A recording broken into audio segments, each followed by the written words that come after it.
இன்றே சப்ஸ்கிரைப் செய்து உங்கள் ஃபேவரட் ஷோகளை காணுங்கள். அம்மா உங்களோட வைஃபைங்க? ஒரு நிமிஷம் கூப்பிடுறேன். கூப்பிடுங்க. அவங்கள சந்திக்கிறதுன்னு டியூல இருக்கு. ஒரு நிமிஷம். அது ராதிகா.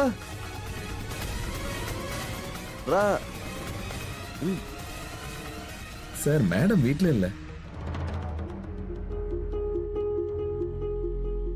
ரியலி? அப்பா இவர்கிட்டே பேச வேண்டியது தானே, எதுக்காக அவங்கள கூப்பிட சொல்றாங்க? உங்களுக்கு எக்ஸ்ட்ரா ஸ்வீட்டா இருக்கிறது பிடிக்கும் போல இருக்கு. I'm really sorry. இன்னைக்கு எப்படின்னு தெரியல, ஆனா இன்னைக்கு மிஸ் ஆயிடுச்சு. நீங்க ரெண்டு பேரும் மீட் பண்ணவே கூடாதுன்னு யாரும் நடுவுல இருந்து ப்ரே பண்றாங்கன்னு நினைக்கிறேன்.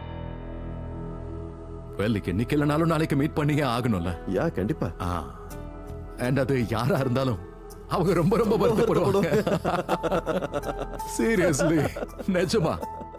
அண்ட் இன்னொரு விஷயம், உங்களோட அட்வைஸ்க்கு அப்புறமா ஹவுஸ் வார்மிங் பார்ட்டியை நாங்க வைக்கிறோம். we are doing it, right?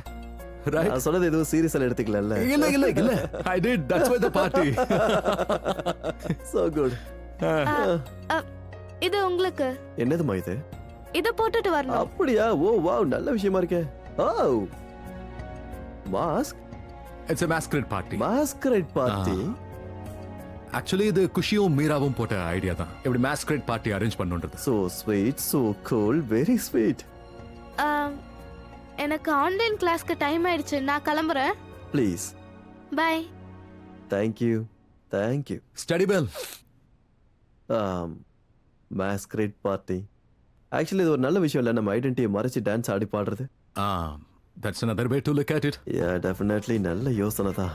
And Delhi நகரம் உங்களை வருகன்னு வரவேற்க போகுது. டெல்லிக்காரராக மாற போறீங்க, அதுவும் இந்த பார்ட்டி மூலமா. Page 3. Socialite. Why not? Great. ஏதாவது வேணுமா? Yes. படை கொடுங்க. தேங்க்யூங்க. சோ பார்ட்டியை நாளைக்கு வச்சிருக்கோம். சோ உங்களையும் உங்க மொத்த குடும்பத்தையும் நம்ம வீட்ல நாளைக்கு பாப்போம். கவலைப்படாதீங்க, மிஸ் பண்ணாம வந்துருவோம். Don't worry. Thank you. Please.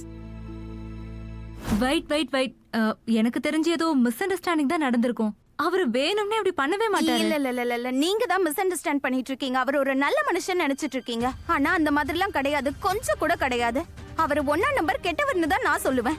வேணும்னே பண்ணிருக்காரு. என் பையனோட சைக்கிளோட சைட் வீல்ஸ் அவர் வேணும்னே தான் எடுத்திருக்காரு. என் பையனை என்கிட்ட சொன்னா. இங்க பாருங்க மீரா, நான் தெளிவா சொல்றேன்.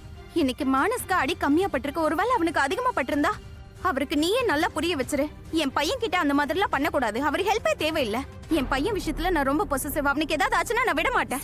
சரி நான் சொல்லி புரிய வைக்கிறானே, நீங்க கோவத்தை.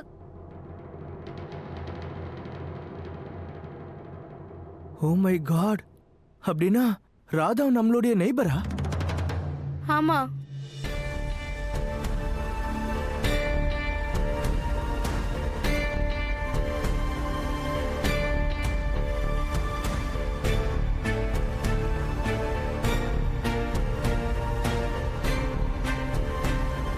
அதனாலதான் அப்பாவை இந்த வீடை வாங்க விடாம தடுத்தேன். ஏன்னா அப்பாவும் ராதாவும் ஒருத்தர் மீட் பண்ணிப்பாங்களோ நான் பயந்துட்டு இருந்தேன்.